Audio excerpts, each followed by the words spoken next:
네, 이어서 이 시각 누리꾼들이 관심을 갖고 있는 기사는 어떤 것들이 있는지 한번 살펴보겠습니다. 뉴스맵 스튜디오에 석지연 앵커가 나와 있습니다. 석지연 앵커, 오늘 아침 어떤 뉴스들에 관심이 많은가요? 네, 오늘도 많은 뉴스들이 제 옆의 화면을 가득 채우고 있습니다. 먼저 누리꾼들의 가장 큰 관심을 받은 기사부터 알아볼까요? 네, 부산의 한 사찰에서 기르는 개가 멧돼지와 맞붙어 주인을 구한 사실이 뒤늦게 알려지면서 화제가 됐습니다. 어떻게 된 일인지 기사를 통해 함께 확인해 보시죠. 네, 어제 오후 9시 20분쯤 부산 동래구 금강공원 내 소림사 인근에서 홀로 야간 산행을 하던 여성이 멧돼지 3마리와 조우를 한 건데요. 이때 놀란 여성이 살려달라고 큰 소리를 치자 흥분한 멧돼지가 여성에 달려들었고 때마침 그 광경을 본 소림사 여신도 김모 씨는 멧돼지의 시선을 돌리기 위해서 절에서 기르는 개 태양이의 목줄을 풀어줬습니다. 김 씨의 예상대로 멧돼지가 방향을 돌려서 태양이에게 달려들자 김 씨는 막대기를 휘두르며 멧돼지를 위협했는데요. 그런데 김 씨는 태양이가 나를 보호하기 위해 멧돼지를 유인하려고 했는지 절방이 아닌 다른 방향으로 뛰었다며 그런데 멧돼지 한 마리가 나를 따라 절방으로 뛰어오자 태양이도 방향을 바꿔서 따라 들어왔다고 당시를 떠올렸습니다. 태양이는 앞서 절방으로 뛰쳐온 멧돼지와 뒤엉켜서 한판 싸움이 벌어졌는데요. 생후 1년 남짓 된 코카스파니엘 종인 태양이는 불과 50에서 60cm의 작은 체구에도 몸짓이 무려 1m가 넘는 멧돼지에 밀리지 않고 버티며 김 씨가 다른 방향으로 몸을 피할 때까지 싸웠다고 합니다.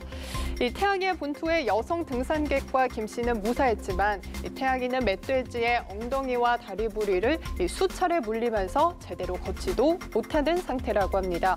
소림사에서 30년 동안 보살 생활을 한 김 씨는 사람이 해를 당하는 것보다 낫겠다는 생각에 태양이의 목줄을 풀었는데 너무도 마음이 아프고 내 생명을 구해줘 고맙다라고 말을 했습니다. 산행 중에 멧돼지를 만나면 절대 소리를 지르거나 자극해서는 안 된다고 합니다. 또 금정산 주변은 출몰이 잦아서 가급적 야간 산행을 자제해야 한다고 합니다. 다음으로 살펴볼 소식은요. 네, 토다이가 안 팔리고 남은 음식을 재사용해서 논란이 됐죠. 이에 잘못을 인정하고 사과했습니다. 토다이는 어제 발표한 공식 사과문에서 뷔페 라인에 진열이 됐지만 소비되지 않은 음식 일부분을 조리해서 다른 음식에 사용한 부분에 대해 잘못을 인정한다며 고객들의 신뢰를 무너뜨리게 될 깊은 사과의 말씀을 드린다라고 밝혔는데요.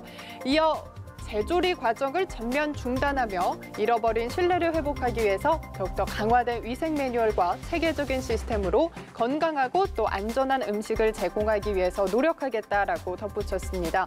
앞서 토다이 경기도 평촌점은 진열됐다가 안 팔린 초밥에서 모은 찐새우와 회 등을 다진 뒤 롤과 유부초밥 등 재료로 재사용했다는 내용이 보도돼 논란이 된 바 있습니다. 이에 누리꾼들은 토다이뿐만이 아니라 다른 뷔페 음식점도 재사용할 가능성이 있다며 전반적인 조사를 요구하고 있습니다. 마지막으로 살펴볼 뉴스는요. 네, 세월호 직립 후 처음으로 선체 수색 과정에서 사람의 것으로 추정되는 앞니가 발견이 됐습니다. 어제 해양수산부 세월호 현장 수습본부 등에 따르면 이날 오후 3시 15분쯤 세월호 3층 객실부 협착 구역에서 사람의 것으로 추정되는 앞니가 한 점이 발견이 됐는데요. 현장 수습본부는 정확한 신원 확인을 위해서 이 뼈를 국립과학수사연구원 본원으로 보내서 정밀 감식을 의뢰를 했습니다. 이 세월호에서 유골이 수습된 건 지난 5월 옆으로 누워있던 세월호 선체를 바로 세우는 직립 작업 이후 처음인데요. 해수부는 세월호 선체 직립 직후부터 세월호 미수습자 5명의 흔적을 찾기 위한 마지막 수색을 벌이고 있습니다. 부디 우리 곁으로 하루빨리 돌아올 수 있기를 바라봅니다. 지금까지 이 시각 한 뉴스 살펴봤습니다.